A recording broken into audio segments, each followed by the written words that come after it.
Hello everyone. इस video में हम लोग नेशनल इनकम अकाउंटिंग चैप्टर का एक बहुत इंपॉर्टेंट कंसेप्ट है इकोनॉमिक सेक्टर्स और उनके रोल क्या होते हैं इकोनॉमी के अंदर उसको समझेंगे। इस चैप्टर को पूरी तरीके से अच्छे से समझने के लिए इसके बेसिक को समझना बहुत ज़रूरी है। तो ये उसमें से सबसे इम्पोर्टेंट बेसिक है कि कोई इकोनॉमी होती है उसको हम कितने सेक्टर्स में डिवाइड करते हैं और उस इकोनॉमी के अंदर उन सेक्टर्स का क्या क्या रोल होता है। तो किसी इकोनॉमी को पर्टिकुलरली हम चार सेक्टर में डिवाइड करते हैं। एक होता है house hold sector. House hold sector वो होता है कि वो ग्रुप्स ऑफ पीपल्स होते हैं जिनके कंज्यूम करने की जो हैबिट होती है सेम होती है, उनको बोलते हैं हाउस होल्ड।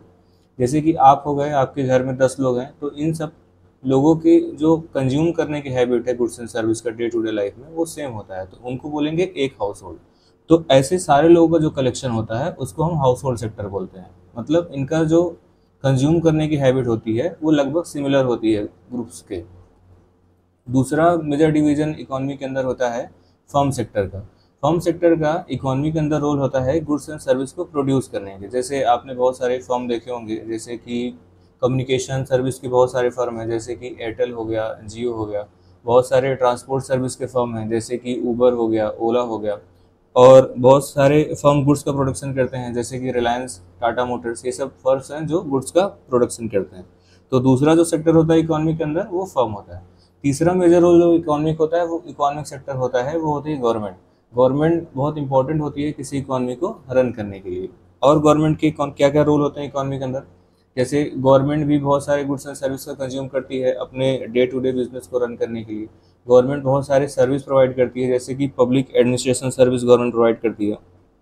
गवर्नमेंट बहुत सारे टैक्स लगाती है इकोनॉमी में, लोगों के ऊपर, कंपनी के ऊपर, फर्म के ऊपर, और उनको कलेक्ट करती है। गवर्नमेंट सिक्योरिटी प्रोवाइड करती है।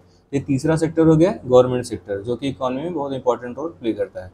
जो लास्ट सेक्टर है चौथा, उसको बोलते हैं फाइनेंशियल सेक्टर। तो फाइनेंशियल सेक्टर का इकोनॉमी के अंदर रोल ये होता है कि ये जो फंड सरप्लस सेक्टर होते हैं उनसे फंड लेना, और जो फंड डेफिसिट सेक्टर है उनको फंड देना। मतलब ये इंटरमीडियरी का रोल प्ले करते हैं जो फाइनेंशियल सेक्टर होता है किसी इकोनॉमी के अंदर। ये सारे जो कॉन्सेप्ट हैं बहुत इंपॉर्टेंट हैं इकोनॉमी में। नेशनल इनकम अकाउंटिंग चैप्टर को समझने के लिए सबसे बेसिक कॉन्सेप्ट यही है इकोनॉमी का। तो इसको आप ध्यान से समझिएगा, नहीं तो बहुत कॉम्प्लिकेशन हो जाएगा। कैसे जो होता है जीडीपी को कैलकुलेट किया जाता है, कैसे जीएनपी को कैलकुलेट किया जाता है।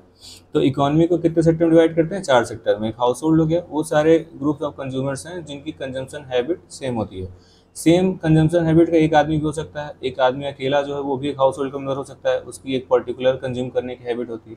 10 का ग्रुप भी हो सकता है। उन सारे ग्रुप्स को जब हम ऐड करते हैं तो हाउस होल्ड सेक्टर आता है इकोनॉमी में। और दूसरा सेक्टर आता है फर्म।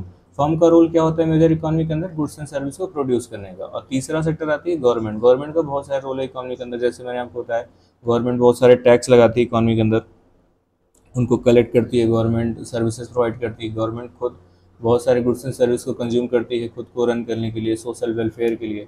और तीसरा सेक्टर होता है फाइनेंशियल सेक्टर। फाइनेंशियल सेक्टर का क्या रोल होता है इकोनॉमी के अंदर? फाइनेंशियल सेक्टर का रोल होता है कि जो भी सेक्टर फंड सरप्लस होता है उनसे फंड लेना, और जो फंड डेफिसिट सेक्टर उनको फंड को प्रोवाइड करना। तो ये इकोनॉमी में चार मेजर सेक्टर होते हैं। तो इनको आप अच्छे से समझिएगा, ये बहुत इंपॉर्टेंट है ये बेसिक समझना इस चैप्टर को अच्छे तरीके से समझने के लिए कि कैसे किसी देश की इनकम को कैलकुलेट करते हैं। So thank you for watching.